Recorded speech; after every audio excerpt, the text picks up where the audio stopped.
Welcome friends, আপনারা জানেন যে সারপ্লাস শিক্ষক বদলি শুরু হয়েছে মহামান্য কলকাতা হাইকোর্টের নির্দেশে এবং সেটা আগামী 10ই এপ্রিল তার আগে কার্যকর হবে।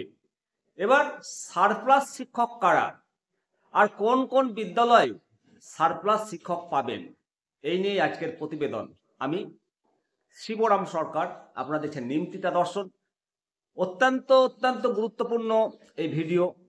সংসদ কর্তৃক যে নিয়ম জারি হয়েছে, সারপ্লাস শিক্ষক কারা এবং কোন বিদ্যালয় পাবেন সারপ্লাস শিক্ষক, সেই নিয়ে আজকের প্রতিবেদন।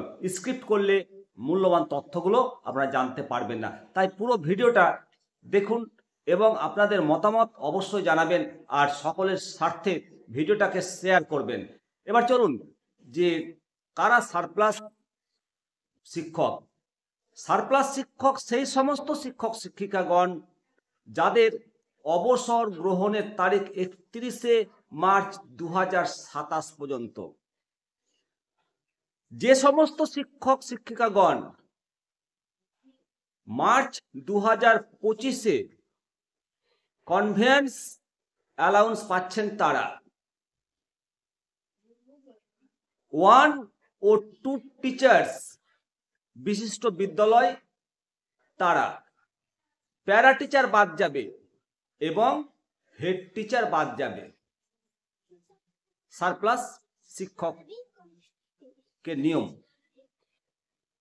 এবং সারপ্লাস ডিটেক্টিং অর্ডার যেটা লাগু হয়েছে, সেটা বর্তমান বিদ্যালয়ে, অর্থাৎ যে বিদ্যালয় থেকে আপনার বেতন হয়, লাস্ট ডেট অফ জয়নিং যার, তিনি সারপ্লাস।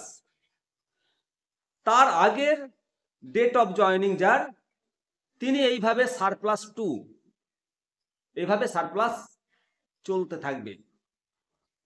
একাধিক জনের বর্তমান বিদ্যালয়, অর্থাৎ যিনি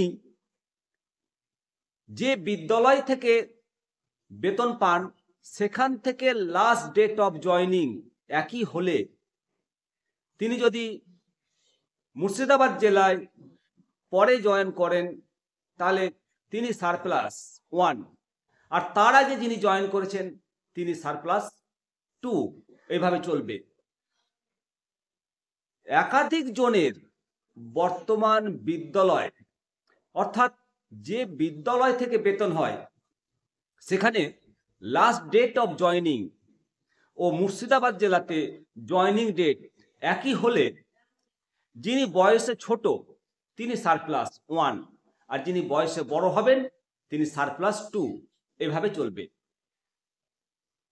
তারপরে একাধিক জনের বিদ্যালয়, একাধিক জনের বর্তমান বিদ্যালয়, অর্থাৎ যে বিদ্যালয় থেকে বেতন হয় সেখানে last date of joining, Murshidabad জেলাতে লাস্ট ডেট অফ জয়নিং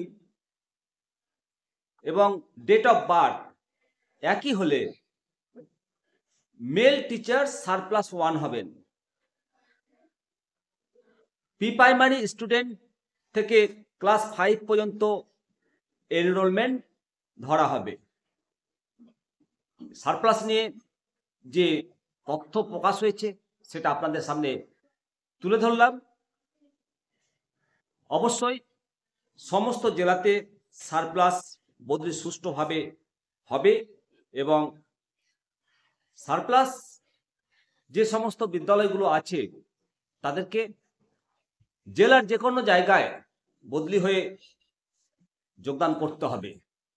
ইতিমধ্যে আবার একটা খবর প্রকাশ পেয়েছে, প্রাইমারি শিক্ষক বদলিতে অনিয়ম, এবং এই দাবি করে মুখ্যমন্ত্রীর দ্বারস্থ হয়েছেন শিক্ষকরা। এক ঝলক পত্রিকায় এই নিয়ে খবর প্রকাশ হয়েছে। পূর্ব মেদিনীপুর জেলায় প্রাইমারি শিক্ষক বদলিতে গুরুতর অনিয়মের অভিযোগ এসছে। এই অভিযোগ সরাসরি রাজ্যের মুখ্যমন্ত্রীর কাছে পৌঁছেছে এবং নিরপেক্ষ তদন্তের দাবি জানিয়ে শিক্ষক সংগঠন প্রশাসনের দ্বারস্থ হয়েছেন।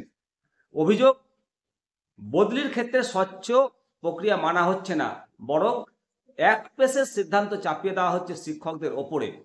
এমনকি নির্দেশ না মানলে শিক্ষকদের মাইনে আটকে দেওয়ার ঘটনাও সামনে এসেছে।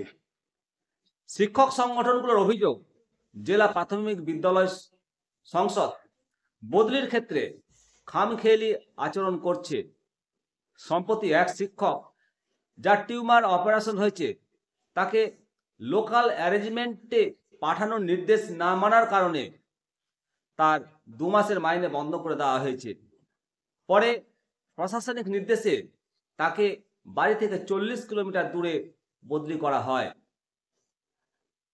শিক্ষক বদলির ক্ষেত্রে নিয়ম লঙ্ঘনের এমন একাধিক অভিযোগ উঠেছে, সেখানে কোনো নির্দিষ্ট মাপকাঠি মানা হচ্ছে না। একদিকে বদলিতে অনিয়মের পাশাপাশি পক্ষপাতিত্বের অভিযোগ উঠছে।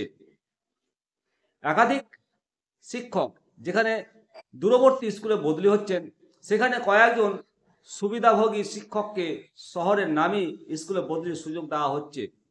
শিক্ষকদের একাংশ এই স্বেচ্ছাচারিতার বিরুদ্ধে মুখ্যমন্ত্রীর হস্তক্ষেপ দাবি করেছেন।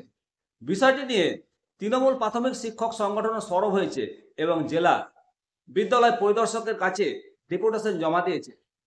প্রশাসনের তরফ থেকে অবশ্য জানানো হয়েছে, বদলির ক্ষেত্রে ছাত্র শিক্ষক অনুপাত দেখা হচ্ছে এবং নিয়ম মেনেই সিদ্ধান্ত নেওয়া হচ্ছে। তবে অভিযোগকারীরা তদন্ত না হওয়া পর্যন্ত আন্দোলন চালিয়ে যাবেন বলে জানিয়েছেন। এবারে যে কথাটা না বললেই নয়, যে বদলি অবশ্যই ছাত্র শিক্ষক রেশিওতে হবে, যেটা মহামান্য কলকাতা হাইকোর্টের নির্দেশে মুর্শিদাবাদ জেলায় হচ্ছে। এবং এই ক্ষেত্রে যে সংবাদটা আপনাদেরকে বললাম, পূর্ব মেদিনীপুর জেলায়, এখানেও শিক্ষা সংসদ দাবি করছে ছাত্র শিক্ষক রেশিওতে বদলি হচ্ছে। সুতরাং ছাত্র শিক্ষক রেশিওতে বদলি করতে হবে এবং সেটা 100% সুনিশ্চিত করতে হবে। এতে কোনো শিক্ষককে বাড়ি থেকে 40 কিলোমিটার দূরে যেতেই হতে পারে যদি সেই বিদ্যালয়ে সারপ্লাস থাকে। কারণ একটা বিদ্যালয়ে সারপ্লাস থাকবে আর বাকি বিদ্যালয়গুলো শিক্ষকের অভাবে দিনের পর দিন প্রত্যন্ত গ্রামে ছাত্রছাত্রীরা ভুগবে, আর দুটো একটা শিক্ষক দিয়ে বাড়তি বোঝা, ভূতের বোঝা অক্লান্ত পরিশ্রম করবে, এটা তো সম্ভব নয়। সেই জন্য মহামান্য কলকাতা হাইকোর্টের নির্দেশে আপনাদেরকে সারপ্লাস বদলির যে নিয়ম মুর্শিদাবাদ জেলা প্রশাসনের জেলা প্রাথমিক বিদ্যালয় সংসদ যেটা জারি করেছে, সেটা আপনাদেরকে তুলে ধরলাম। অবশ্যই স্বচ্ছভাবে প্রত্যেকটা বদলি হোক শিক্ষার স্বার্থে, শিক্ষকের স্বার্থে নয়। অবশ্যই বন্ধুরা, পরবর্তী আপডেট নিয়ে আপনাদের সামনে আসবো। আপনাদের মতামত জানাতে ভুলবেন না। ভালো থাকুন, সুস্থ থাকুন। হ্যাঁ, চ্যানেলটিকে অবশ্যই সাবস্ক্রাইব করবেন।